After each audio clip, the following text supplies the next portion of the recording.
회계 추정 및 가정이라는 제목으로 몇 년 만에 제가 좀 복습을 해보고자 합니다.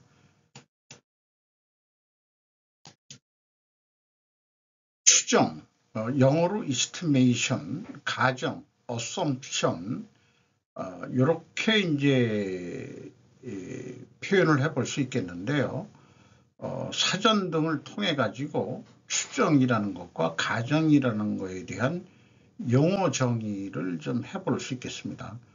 제가 스르프 회계 분석을 하면서 쓰는 용어 중에 추론, 가정 이런 얘기를 많이 하는데 추정으로 쓰는 거는 스르프 분석에서는 저는 추정이라는 용어를 안 쓰고 추론이라는 용어를 많이 쓰고 있습니다만은 이 추정이라는 것은 법률적인 용어로 많이 쓰는 것 같아요.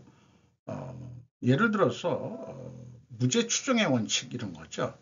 근데 이런 유의 또 방송을 해본 적도 있습니다만은 만여의 법정으로 비유해 볼 수 있고 또 스르프 회계 법정은 투명성 법정은 유죄 추정의 원칙을 가지고 합니다.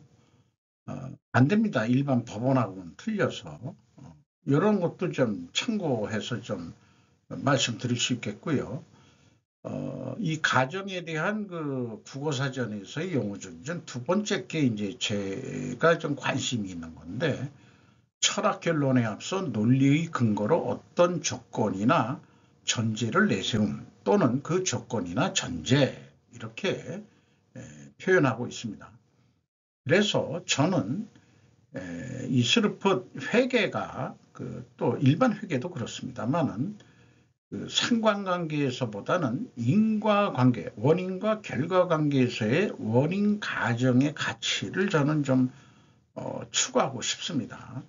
많은 데이터를 조사할 게 아니고 인과관계를 추정하는데 원인 가정을 세워보는데 우리가 생각의 힘을 많이 키워야 된다고 생각합니다. 그것이 과학적 사고방식의 길이라고 배웠기 때문입니다. 추론이라는 의미, 영어로는 인퍼런스라고 되어 있는데 이것도 용어 정의를 이렇게 정리해 봤습니다. 사업보고서에 회계 정책 이런 것도 얘기하는 항목이 있고 회계 추정 및 가정이라는 제목으로도 소개들을 하고 있습니다. 이 추정 및 가정이라는 것이 결국 불확실성으로 나중에 수렴되는 거 아니냐 이런 생각을 해보게 되고요. 또 추정과 가정은 사실상 미래에 대한 가정 및 추정을 불확실한 예측이라고 말하는 것이다. 이렇게도 좀 얘기해 볼 수 있지 않을까. 지나간 과거도 가정 및 추정을 통해 가지고 해내지만은 그런 근거를 통해서 예측도 하기 때문에 불확실성이 있다. 이렇게 또 얘기할 수 있는 거겠죠. A사만 풀로 한번 읽어보고 다들 대동소이하니까 어디서 맡은 회계법인이나 지도한 회계법인에 따라서 표현들이 조금씩 틀려지는 것 같습니다. A사 어디라고는 굳이 안 밝히겠습니다. 재무제표 작성에는 미래에 대한 가정 및 추정이 요구되며 경영진은 당사의 회계 정책을 적용하기 위해 판단이 요구됩니다. 추정 및 가정은 지속적으로 평가되며 과거 경험과 현재의 상황에 비춰 합리적으로 예측 가능한 미래의 사건을 고려하여 이루어집니다. 회계 추정의 결과가 실제 결과와 동일한 경우는 드물 것이므로 중요한 조정을 유발할 수 있는 유의적인 위험을 내포하고 있습니다. 다음 회계연도에 자산 및 부채 장부금액의 조정에 영향을 미칠 수 있는 경영진 판단과 유의적 위험에 대한 추적 및 가정은 다음과 같습니다. 일부 항목에 대한 유의적인 판단 및 추정에 대한 추가적인 정보는 개별 주석에 또 포함되어 있다라고 각 주석에도 이런 추정에 대한 추가 정보도 또 소개를 하고 있다. 이렇게 얘기를 하고 있네요.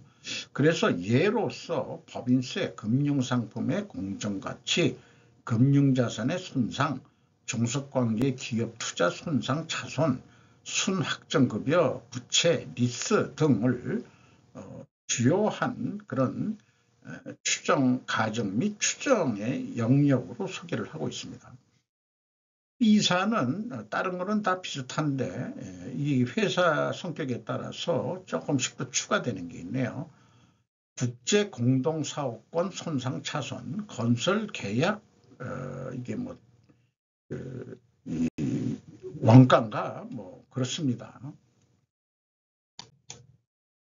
시사는 표현이 약간 좀 틀립니다. 그래도 뭐 거의 다 비슷하고요.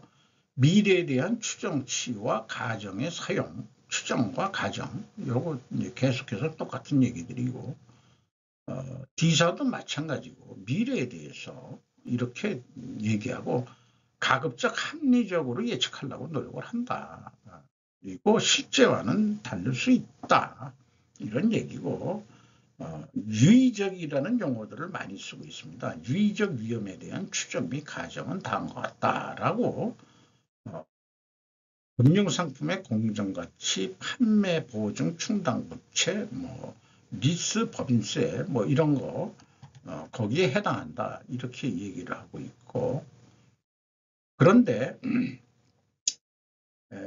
많은 회사들이 재고 자산에 대해서는 이 추정 및 가정에 언급을 하는 회사가 거의 없습니다. 그래서 저는 그 스루포트 회계 분석을 하면서 재고 자산에 관한 하는 실제 역사적 데이터만 가지고 해야 된다.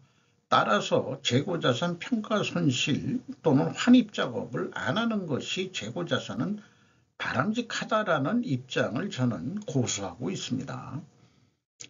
물론 그렇지 않은 평가 손실 작업은 모든 회사가 하고 있습니다만은 그게 합리적으로 그 가치 평가를 했느냐 이런 부분에 있어서는 여전히 그것도 불확실성이 있는 건데, 저는 이 재고자산 평가 손실 작업을 하지 않는 기업을 만나면은 그렇게 그 회사한테 신뢰가 아주 갑니다. 다른 거는 몰라도요. 이사 간단하게 표현을 했습니다. 수익 인식에 대해서 이렇게 수익 인식 이런 게 있으면은 이게 총 계약 수익, 계약 원가 추정의 불확실성 뭐 이런 얘기들이 나오면은 이런 경우는 이게 건설회사 같은 경우에 이렇게 또 얘기를 하고 있고요. F사도 뭐 간단하게 표현했습니다만은 재무위험관리와 민감도 분석 등에도 그 불확실성에 대한 것을 언급을 하고 있다. 이 회사는 추정 및 가정 자체를 불확실성이라고 또 표현을 하고 있습니다.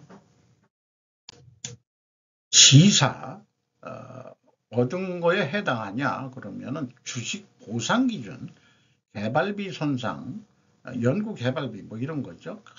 거래 가격에 대한 변동대가 추정, 이 회사는 재고자산 평가 충당금도 추정 및 가정을 한다고 아예 그냥 못을 박았네요.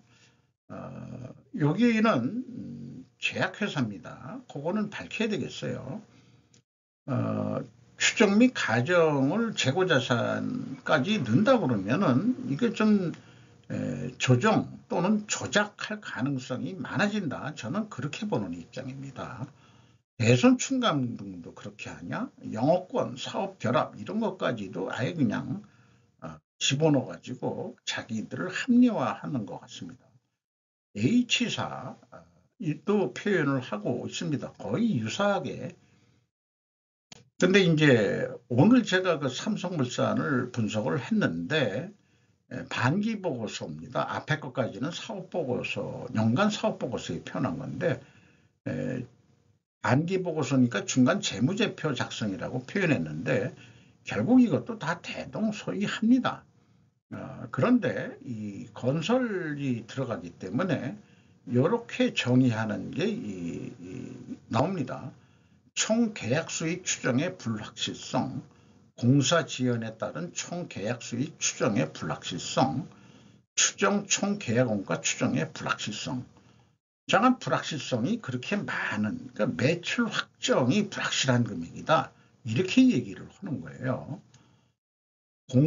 요 추정 총 계약 원가 추정의 불확실성에 대해서 추가 설명은 공사 수익 금액은 누적 발생 계약 원가를 기준으로 측정하는 진행률의 영향을 받으며 총 계약 원가는 재료비, 노무비, 공사 기간 등의 미래 예상치에 근거하여 추정합니다.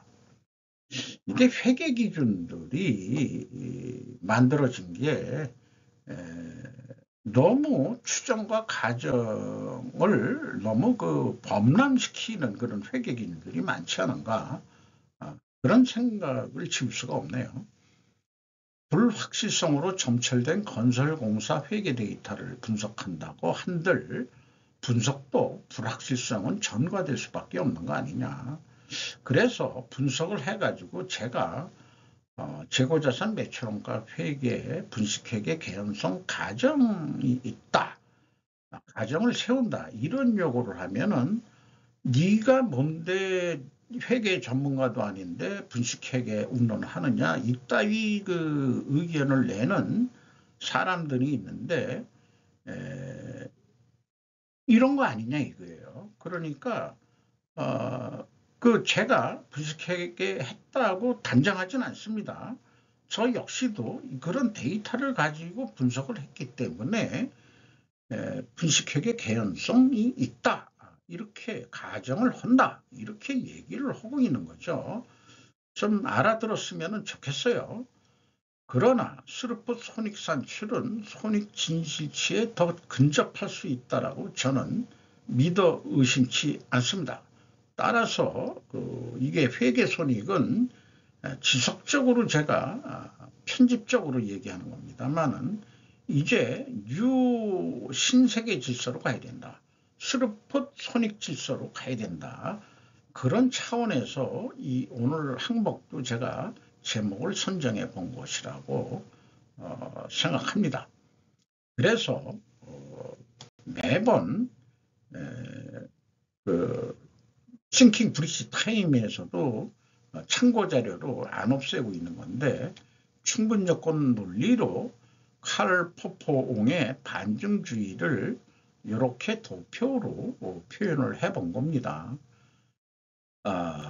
그래서 우리는 많은 데이터가 필요한 게 아니고 원인 가정을 자꾸 생각하고 또 생각해가지고 이 발생된 결과에 대한 원인 가정이 뭐냐, 이런 사고력을 키워가지고 그것이 맞는다면은 필연적으로 존재할 다른 결과를 찾아야 된다.